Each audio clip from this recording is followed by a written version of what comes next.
You will see a little button to let you know it's being recorded. So again, welcome everybody. We look forward to having a lively discussion as part of this Local Development Forum event on soft powers for hard outcomes. So we're going to start this discussion today with Anna Rubin, who will give us a brief overview of some of the key issues in thinking about what is the local role in supporting employment today, given that there's a wide variety of models across countries. So Anna, let me pass the floor to you. Thank you very much, Karen.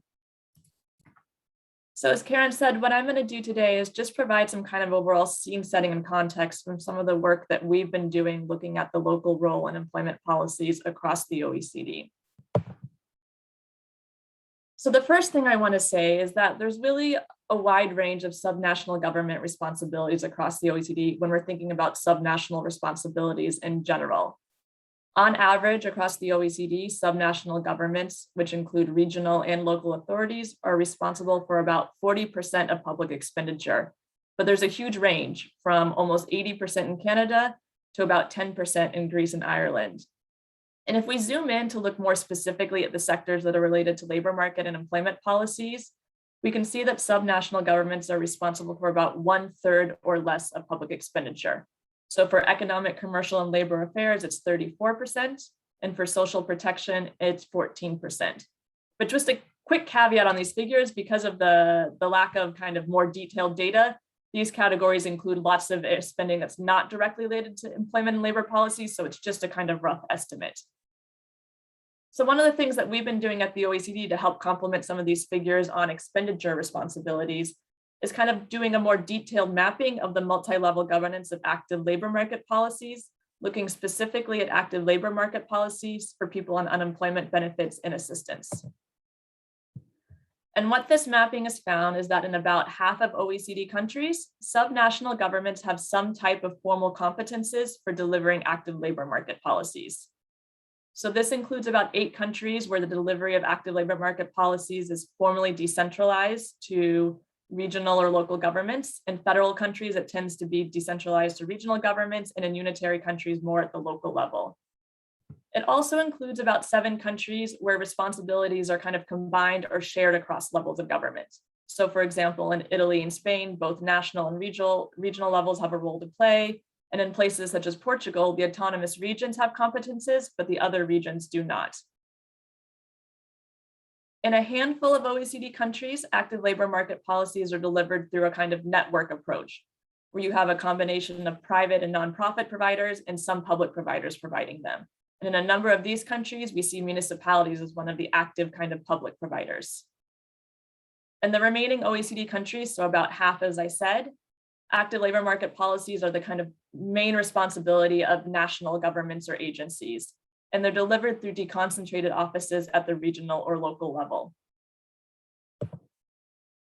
But even in these countries where the main responsibilities lie at the national level, there's a lot of different ways that we see local and regional governments getting involved. So for example, in some countries kind of have these formal advisory or management boards to steer the direction of active labor market policies or public employment services at the national, regional, or local level.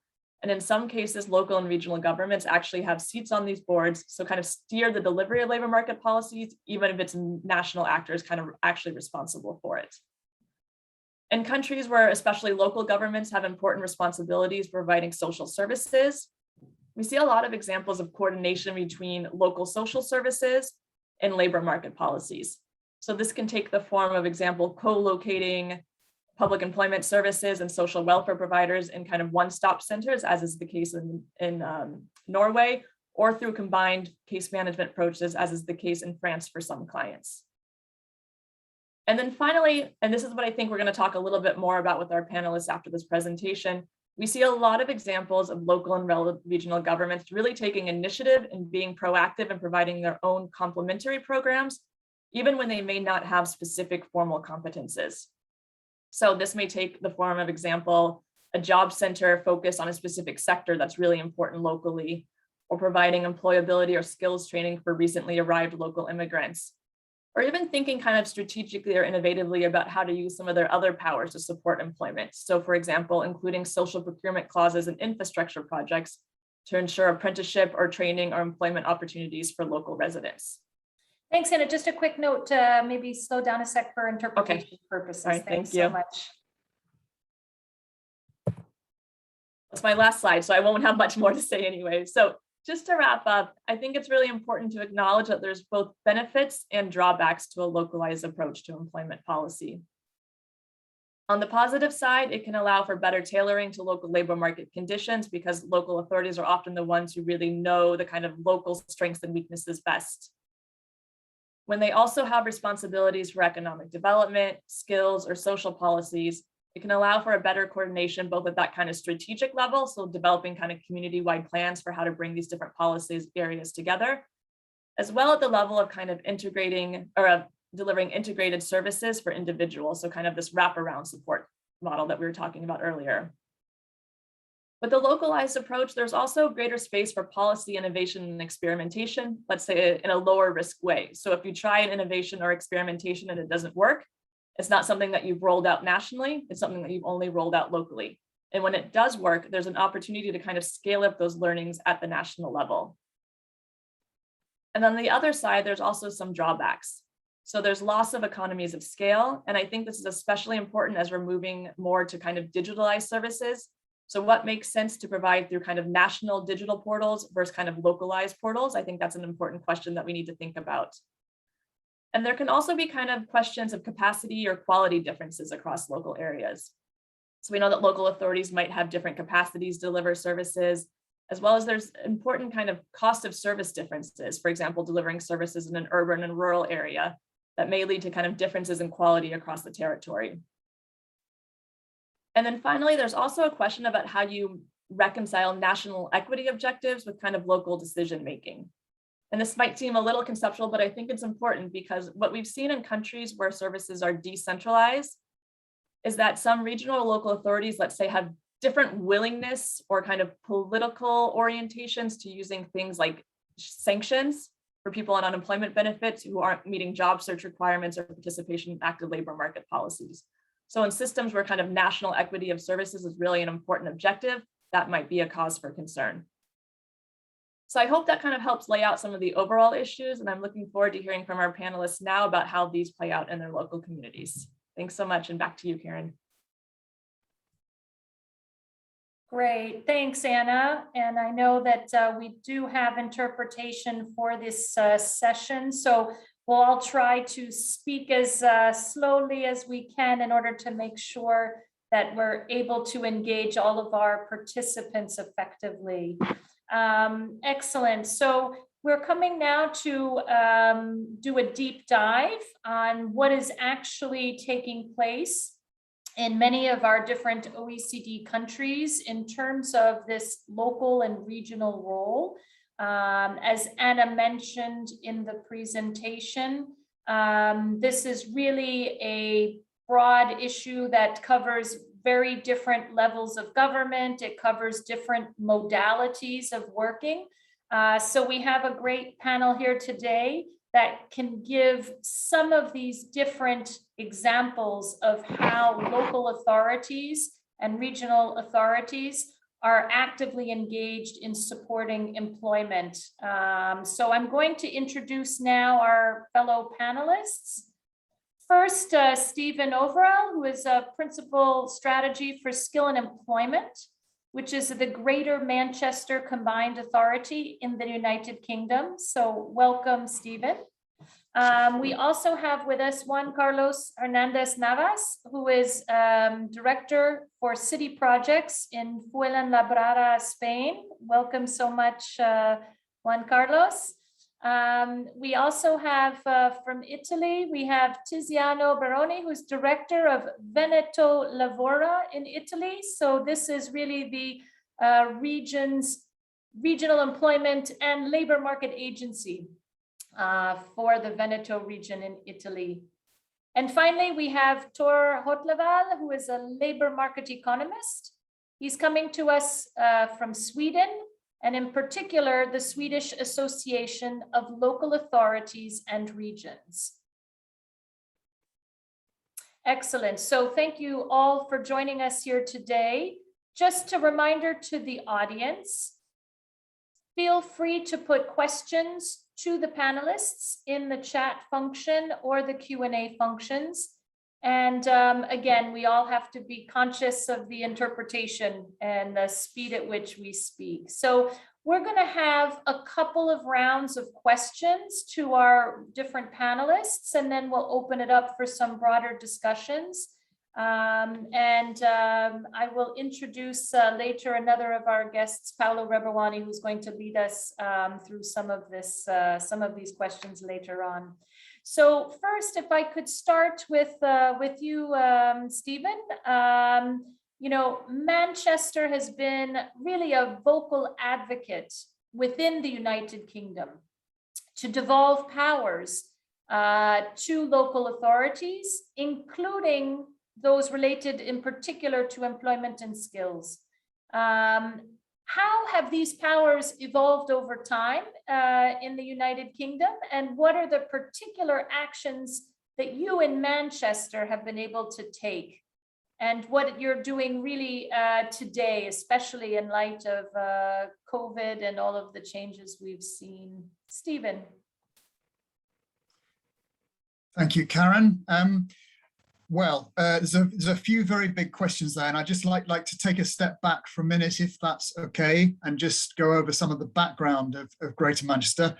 I don't know how familiar you all are with the United Kingdom and its local government structures, but it's very important to remember that the UK has traditionally been a very centralised country. So London has the power, and the rest of the country tends to follow suit without much independent powers that belong either to individual nations of the UK or individual regions of the UK. So that's the tradition. But since round about 2010 to 2015, there have been moves towards devolving power to combined authorities within the UK, and a little bit before that to some of the nations of the UK. So, for example, Scotland began to operate more independently before that. That was part of the kind of the new Labour years of the 2000s. And then later on, beyond Scotland and Wales, other regions of the UK started assuming their own powers and doing things more independently. Greater Manchester itself has been operating as what's called a mayoral combined authority in the UK, an MCA. It is a collection of 10 individual local authorities. So we're a combined authority of 10 local authorities. And we also have an elected mayor as well in the UK called Andy Burnham, who represents the region of Greater Manchester as a whole. And collectively, we have about 2.7 million people. Our economy is bigger than that of Wales, for example. So it's a very substantial economic unit, Greater Manchester. In terms of actual formal powers and what we do in the area of employment and skills, I think it's important to recognise that Greater Manchester began operating as a unit before it had formal powers. So the local authorities began doing things collectively, and then over time, this arrangement became more formalised in legislation with the devolution of formal powers and the creation of an elected mayor. In employment and skills, it's very varied, the kind of areas of competence. In terms of direct responsibility, our powers are effectively relatively modest. There is really only one major skills budget that directly belongs to Greater Manchester, and that's called the Adult Education Budget, most of which goes on relatively low-level skills, often aimed at people who didn't do very well at school. So it's trying to give them skills after they've left school in later life as adults, often at relatively low levels. And it's also important to stress that a lot of these skills are actually national entitlements under law. So for example, if you're unemployed in the UK, you do have an entitlement to skills training. That's a national law. So even though the budget is administered locally by Greater Manchester, quite a lot of it is swallowed by national entitlements, national laws. And so we're really only talking about, around about 45% of it that's actually up to Greater Manchester what to do with it in effect. So a lot of it is taken nationally. So that's the adult education budget where Greater Manchester has direct powers. Over lots of other areas, it's more, going back to what Anna was saying a little while ago, it's more a question of shared competencies and networks. So for example, in the areas of active labour market policy, so around helping to connect unemployed people with jobs, we have some local flexibility. So it's national programs, but we have some ability to vary them locally. And we also administer on behalf of the government a lot of those programs. So for example, the government has a national program and it kind of allows mayoral combined authorities to administer parts of those programs. So it's not direct control, it's administration of that program. And so we invite private and voluntary sector providers to deliver those programs on our behalf, and we manage the providers. So it's kind of like it's a mixed model in effect of local action on employment and skills within a national framework. So it's quite complicated really as a sort of as a bureaucratic setup. So that's another example, and that would apply to things called the Work and Health Programme, which is aimed at people who are far away from the labour market or who are unwell or are kind of have disabilities. And these are programs trying to help them find work that are national programs, but with local flexibility. So that's another area. And then I'm going to stop with just one further example where Greater Manchester does operate independently to some extent, and it devises its own solutions to labour market problems. And the example I'm going to highlight here is something called the Good Employment Charter. What this is trying to do is it's trying to address the problems of poor quality work in Greater Manchester. You can interpret poor quality work in several different ways. There's no kind of universal understanding of what this actually means. But the Good Employment Charter tries to get employers to agree to a set of principles around good employment and invites people to sign up as members of the Good Employment Charter.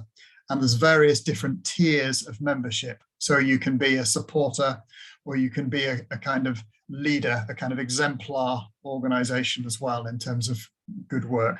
So this is kind of Greater Manchester Combined Authority acting independently in the labour market to try and drive up the quality of employment.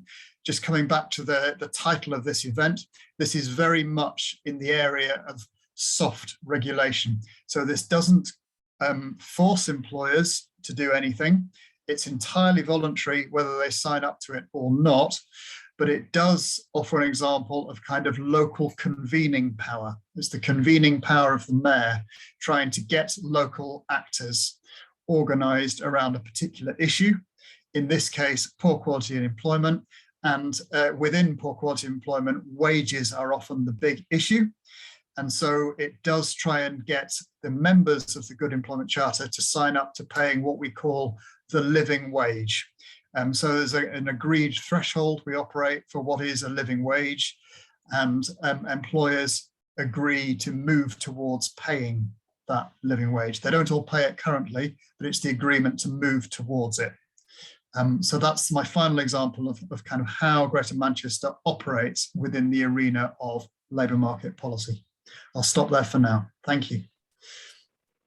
Great, thank you so much, Stephen. A number of really important points, I think, for the discussion, particularly first, a framework where not a lot of the formal competencies were necessarily at municipal or combined authority level, but a lot of bottom-up action even before it's officially codified, and also a lot of other activities that are developed at your own initiative that take advantage of what you said, this really important convening power and these local partnerships and tools to influence. So really fascinating examples. And I know on your work and health program, we have also featured that in OECD reports in particular because of the importance of trying to help ensure that those who are maybe not economically active are able to access the labor market. So a lot of exciting things in Manchester, in addition to this good employment charter. I'm going to turn now to Juan Carlos. Juan Carlos, in Spain, the regions have quite an active role in employment policy implementation. But you're coming from a municipality, and again, these formal competencies at the municipal level are perhaps not as high as you would see perhaps in a country like Denmark, but you've done a lot of interesting work in order to support innovation in programming and employment and inclusion. So can you tell us a little bit more, what are the kinds of actions you've been taking from this bottom-up initiative from the municipality? Sure. Thanks a lot, Karen, Anna, and all of the staff members of OECD. It's really a pleasure for me and the city to be present in this kind of initiatives, and really feel proud that our initiative or experiences can be interesting from other cities.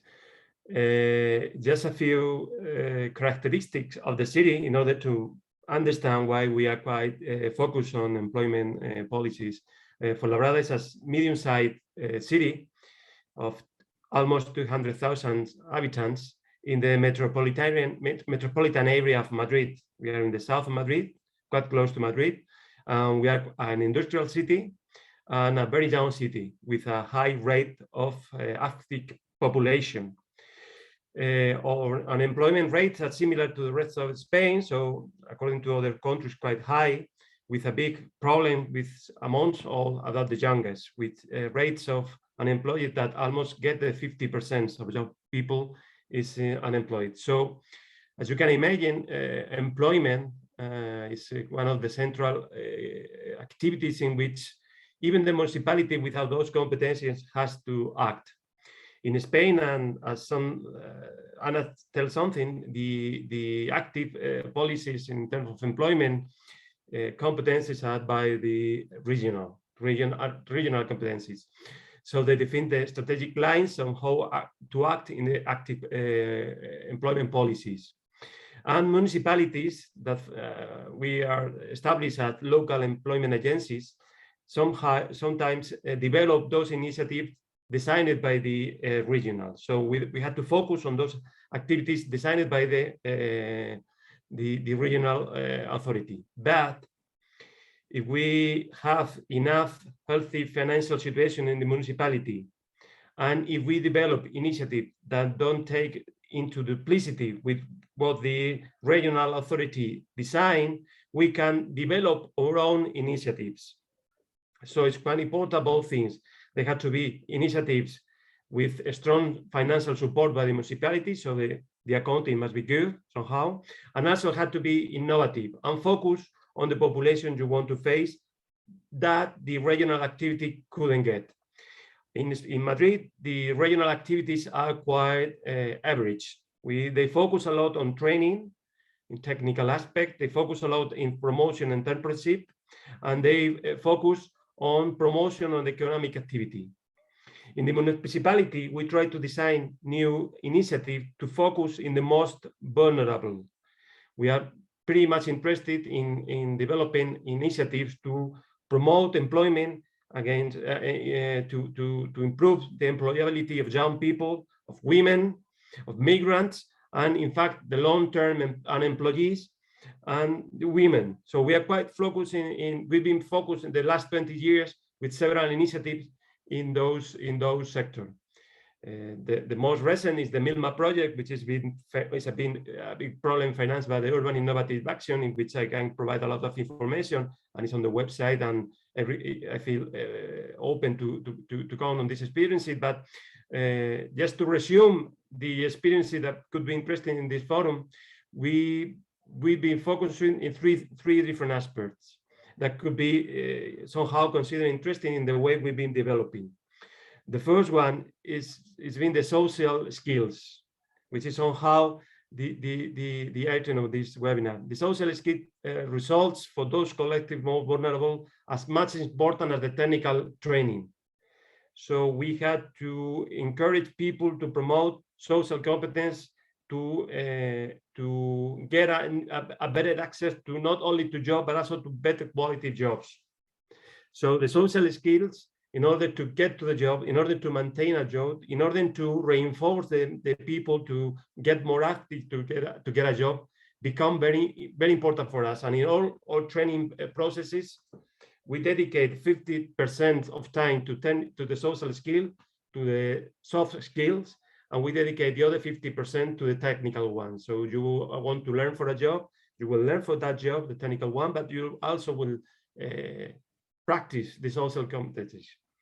The second one, which result also very important for us, is the cooperation. The cooperation between at several levels. The first one is the cooperation. We always try to create collaborative process between the participants, between the unemployed. So we create groups of people, no matter that they are quite different, because in the difference also is a big richness for learning experiences. So we create groups in which they encourage the group, we train the group, we follow the group, we assess the group in order to get a job in all the whole path. We take the people from the beginning and we try individually to define a path to get a job, but we try to promote all activities in collaborative process, because where we cannot get, the people can get. So there are a lot of experiences, learning experiences, the network they create between all the participants become quite productive. Also the cooperation with the social agents, which call right now the stakeholders, let's say somehow. So because for a municipality somehow it's quite difficult to get to the people. So we cooperate a lot with NGOs, for instance, with association in order to get to the people, because sometimes the people get unemployed itself, that are quite vulnerable. They don't come to us, to those services, because they feel quite far away from those services. So we learn a lot, we use a lot the social sector, the NGOs, the association, university, the training centers, in order to get to the people and learn from their experience, and also to get what we cannot get. The next one could be the cooperation with companies. We learn from our experiences that we cannot take good training processes without taking into consideration what are the needs of the companies. We are lucky in the city because we have 17,000 companies, but very small companies that look for employers, but they have difficulties to get to the right one. So what we try to do is get the companies to our services in order to go with us in the definition of the programs, even in the training activities. So all the companies participate with us in the designing of every training actions, in which we ask them to create what we call business challenges labs. So are the companies that set up challenges for all the people that is looking for a job and is participating in our programs. So we try to make them participate right from the beginning of the process. So they participate at the same level, employers and employers somehow. And the very last question, not to be too long, because there are more panelists and share for interesting experiences, is also, even though we try to make collective activities, we also had to take into account the individual aspect. So we try also, according to our possibilities, to try to assess, to have an individual technical advice for any of the people that participate in our program. So it's a kind of commitment we established with all the people that participate in our program. You have to keep with us. We are going to learn to help. We are going to learn each other. We are going to provide you with all the support that we can do, but you have the commitment to participate in the program truly. Obviously, this kind of thing without competencies, somehow it results quite complicated. So we had to be quite innovative in order to get for funds. We dedicate a lot of funds for ourselves. We have a program of more than 4 million euros, and we have 30 public employees dedicated to the employment policies in Fuenlabrada, even though we don't have the competencies. But we are always with open with the eyes quite open, looking for funds in the European Union, even in Spain, because it helps us a lot to try to check those innovative projects. It's quite important to have the policy support as well, because when try to innovate in this kind of methodology, somehow it's quite difficult. So this lack of competencies maybe make us try to be more innovative, because as I tell it right at the beginning, we cannot duplicate what the regional authority do. That way, we try to get out from the average policies, which is the one designed by the regional level, and try to be innovative even more for the most vulnerable. Thanks a lot for this. Great, thanks, Juan Carlos. I think a lot of really interesting points there for everyone. First on you mentioned you already have 30 staff members, even if it's not a formal competency. So already a strong commitment on behalf of the city to take action there.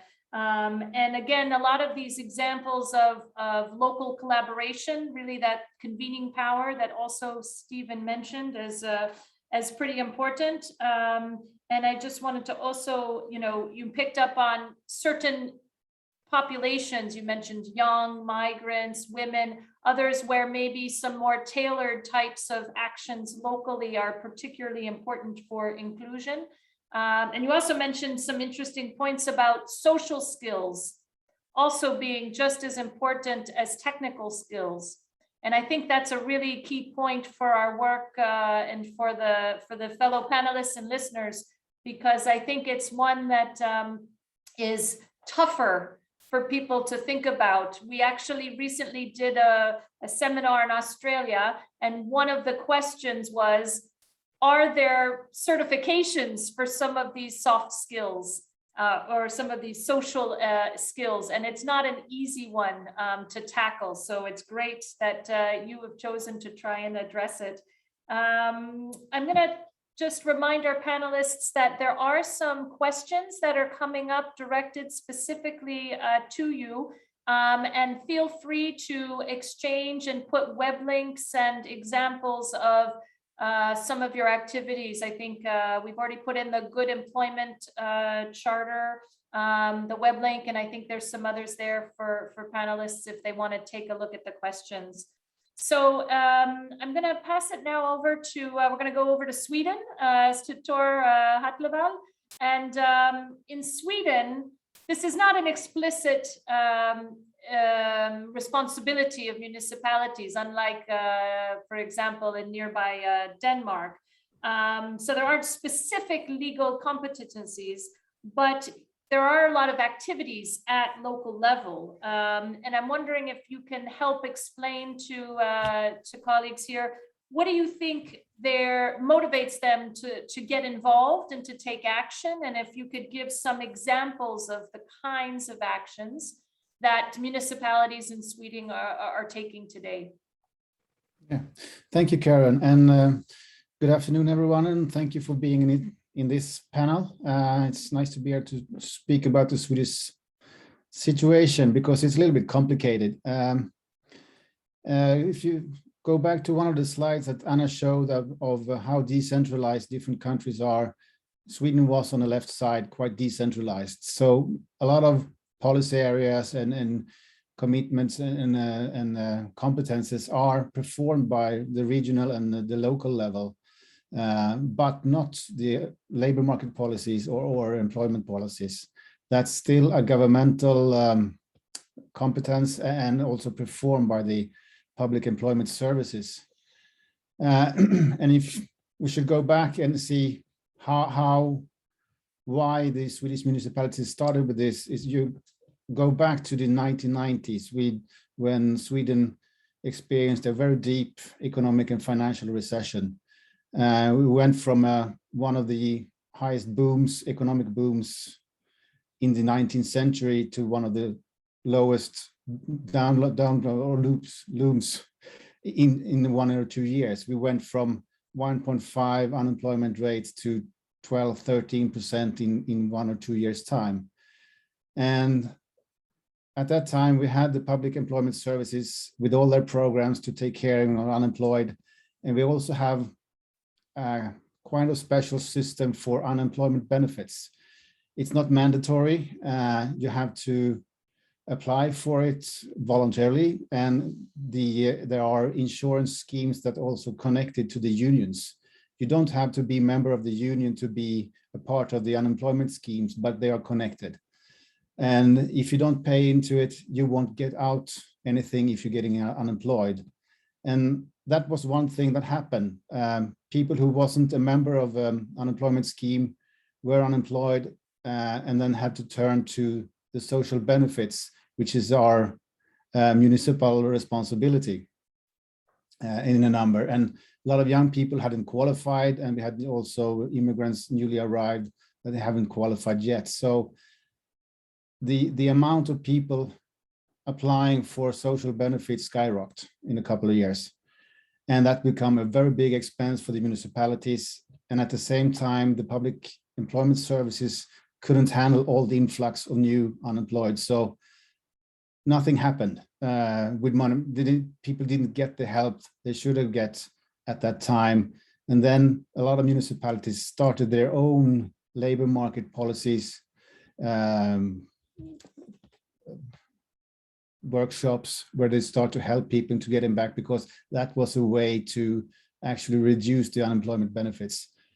And that continued, and has been tried to have cooperation between the public employment services at the local level and the municipalities. But there has been a divide between people that are applying or having social benefits have had trouble to get into the public employment services and get the help they should need. So we have a system with two parallel systems where the municipalities has worked with almost the same programs and tools as the public employment services, but with different categories of unemployed. Those who have been at the municipal competencies in workshops have been a bit further from the labor market and often have some kind of social problem as well, or educational problem. Since the municipalities also have the responsibility for all the education up to university and colleges, which is our state's responsibility, but they have the secondary education and they have the adult education. That has also been a toolbox for them to use together with social policies, social measures, and labor market measures. And on top of that, almost all Swedish municipalities also work very closely with local enterprises. And so they have quite good connections with most of the employers. So they have had programs together with local employers to get people out on internships or subsidized employments or training where they also can tailor programs to fit different local employers. So compared to the public employment services, the municipalities can also work more in a holistic way, where you take different measures from different policy areas together at the same time. And that has been quite successful in some parts with some people. So this is a continued and still continued, especially when it comes to young people which had dropped out from the secondary education, which now is very important for getting any kind of jobs in Sweden. You have to fulfill your secondary degree, otherwise you have a hard time to get into the labor market. So that's how the municipalities has worked, and they have responsibilities in many other areas, but from the labor market. So that's why they also have included the labor market policies in there, and they pay for themselves. They don't get any financing from the state from this. Great, thank you so much, Tor. I think it's really interesting to highlight how a prior crisis really spurred action.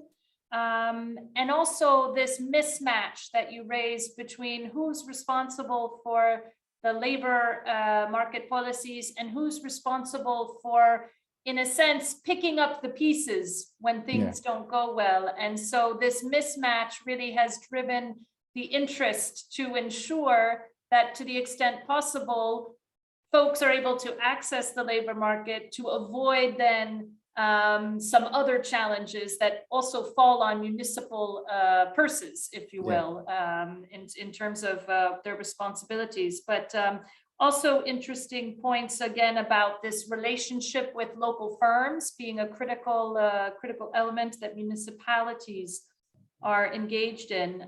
So I think we'll turn to our last panelist, and then we'll go to directly to our other colleague, Paolo Rebawani. So first, I'm going to ask if Tiziano Barone, coming from the Veneto region in Italy, you have a regional labor market and employment agency that has a very strong reputation for your innovative actions and your effectiveness. Tell us a little bit more about how you see these issues. I mean, it's a responsibility of the state and the region, but municipalities can do a lot of work on their own, in particular with industrial relations. So tell us a little bit how you coordinate between all of these different levels with national, regional, local. Okay, thank you. In our country and in our region, municipalities usually links social action with a labor program. Municipalities has the responsibility on the social program, and they are focused in the welfare chain with reference to the social intervention. Some municipalities carry out information and job orientation guidance activities for youth information office. With the transition of the public employment services from the national level at the regional level in 2011, many regions have structured a collaboration with the municipalities for job services. Veneto region, the land of Venice, has chosen the regional agency Veneto Lavoro for manage the regional employment, public employment services with 40 centers on the region and 500 operators for managed job services for 140,000 unemployed people in the region, usually every year. Veneto region has planned a special office, Informa Lavoro office, connected to Veneto Lavoro. Is a small services. These offices are designed to allow public employment services closer to the unemployed people. In detail, labor information, the activities is labor information guidance, CV production, job vacancies collection, application for vacancies, and participation in active policies is guaranteed. The service in municipalities is carried out by the staff of the municipality or by affiliated entities. This is the low level of services about the municipalities linked with the public employment services that is managed by Veneto Lavoro. A few words about the characteristic of our labor market. From 2008 to September 2021, the main characteristics of the labor market are three. The first is continuous job destruction and reconstruction. For example, 90,000 jobs were lost in this period, and 150,000 were rebuilt. The industrial manufacturing sector is already under 45,000 jobs from 2008. The services sector grew by 190,000 jobs. The economy has grown through the destruction and reconstruction of jobs. This is a phenomenon, is constant, and in this kind of region, our region is a competitive region. The second is the polarization of hiring between high and low qualification of workers. This is a very important phenomenon because this means that we must get training for low-skilled workers because they lost quickly their job, and then we have to get back to work in quickly way. The third characteristic of our regional market concerns the mismatching between job matching. With if you think 100 vacancies available, 25 are not reached due to the demographic factor, and 25 vacancies are not reached due to skills factor. We lost 50 vacancies in the beginning. The regional system of employment services in Veneto region is based on the role of the public employment services as first aid for all job seekers. In Veneto region, the job seekers are 140,000 every year. The role of private operators are specialists in active policies. Private operators are accredited on the system of the active policies and reimbursed mainly on the results of their activities. The public system checks the results of the services offered in terms of employment.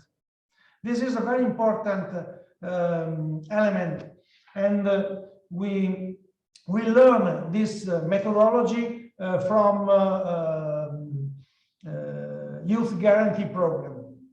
With the guidance of Veneto Lavoro in public employment services, we have increased the presence of public employment services in the area through agreement with municipalities. In this case, the services are managed by operators of the public employment centers. The link between social services and employment services has grown along this way. The growth occurred in the participation of active policies of the user of the social services. In particular, the policy of placement in fixed-term work has grown in favor of municipal projects. The integration between the work database and the social database has been created And in this way, we can check, we can monitor the activation paths between social and work. We use the information system in another way, and this is a very important way to check the path of everybody that is involved in the system. In this post-COVID phase, we see a growth of the employed and a growth in the deficit of digital skills and tools for 60% of the unemployed people. This is a big problem. This is a big problem. In particular, we note a difficulty of the transformation of services in digital mode by these people. We have used the design thinking approach, but the numbers of the people that don't have skills, digital skills, is important. 60% of our 140,000 unemployed. The services offered concern the activation of job vacancies, application and participation in active policies. Active policies concern exactly training, internship, and relocation action. These are the three main measures of active policy that we have. Training, small, big, internship, and relocation action. For the system of public employment services in Veneto, it is important to guarantee a presence of the job services more closer to the unemployed people in order to put them back to work very quickly. These are our main action today. Thank you. Great, thank you so much, Tiziano. And I mean, a lot of really important things there about the massive restructuring and the nature of the regional economy, trying to keep pace with the different training needs and these really interesting arrangements with municipalities that you mentioned. I think given in interest of time, and I know we've had questions that have been answered a bit already in the chat functions, and so that's great, and people can get links to some of the examples the speakers have raised. I'm going to turn it now, before we close this portion, to Paolo Rebuani, and he's coming with many hats. You don't see them on the screen, but he's currently with the hat of the Head of Planning and Coordination of European and National Funds with the Umbria region in Italy.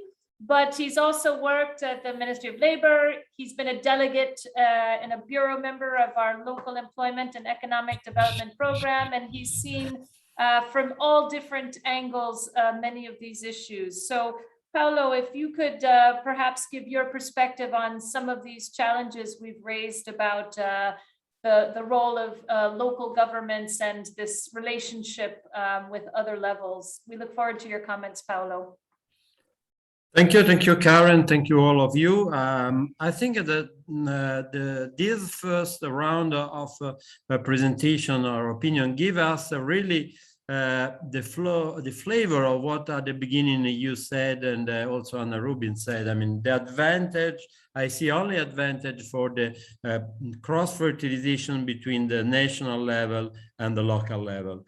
And you mentioned tailoring, coordination, experimentation as a key word, particularly in the case of skill. And I think that is I see only advantage basically on that, particularly in a country like Italy, where the system is a combined system. You have a regional responsibility and national responsibility.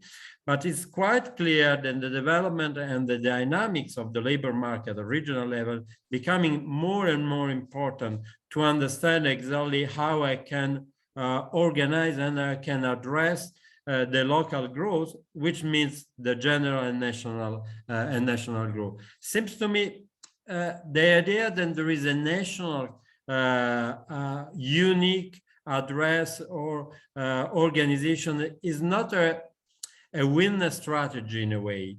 The win strategies is just how to can mix and combine exactly the two aspects. I would just mention that even in some issue, the local dimension, which is even lower, the regional one, is much more important for such problem. I see the national level is the more important, definitely, for the regulation, the general regulation. You cannot have different regulation in different region, particularly in labor law or collective bargaining or skill organization. Second, the national level is important in order to exchange information. Some of the panelists mentioned the problem of a skill mismatch or labor market mismatch. Then to fill this, you should have a national register or national data in order to implement also the mobility between different areas. And third, all the skill strategy, definitely they are linked to what happened at a regional level, but at the same time, they cannot be completely detached, but the main planning or the main choice made at national level. Then I see from a different point of view only an advantage. What is the main risk? The main risk is there is not coordination, but you don't plan together. If there is not a plan together between the two authorities, there is no trust. If there is no trust, definitely everybody can contest on his or her situation. And definitely the problem is at that time you have different strategy. And different strategy, there is not a good time to do that, even for people, but even mainly for firms. Because if firms see that there is not a clear conjunction between the two strategies, they will go away, they will go abroad, they will go in another country, in another situation. Then this is the point. In order to build, you need trust. And that's the example. We just have this fund for competence or skill, which has been just designed in Italy and start to be part of the national strategy. And the problem is that there is still a national one in which the regions are not involved completely. They give just something kind of an agreement, general agreement, but they are not involved in mainly in the choice of skill and training. And that is, I think, there is not a winning strategy. Then I would say, from my point of view, from a different experience, if you don't build trust, you will not, independently from your regulation, will be able to tackle particularly the new challenge of the labor market. Great, thank you so much, Paolo. And I think, trust, strategies, and knowing what the right and the left hand are doing are super important, I think, and you've really highlighted that. Thank you so much. I think at this stage, we've hit our hour. So I first wanted to thank all of you who have participated in this first session. So really thank you, Paolo, Juan Carlos, Tor, and Stephen and Tiziano for sharing these important insights from a range of countries. And for those who listened in or want to share some of the lessons from today, we will soon post online the sort of key findings from our discussion so that you can share with your other colleagues and fellow policymakers and practitioners. So thank you again so much. So we look forward to seeing you at a future event. So we're going to stop the recording now on this first part.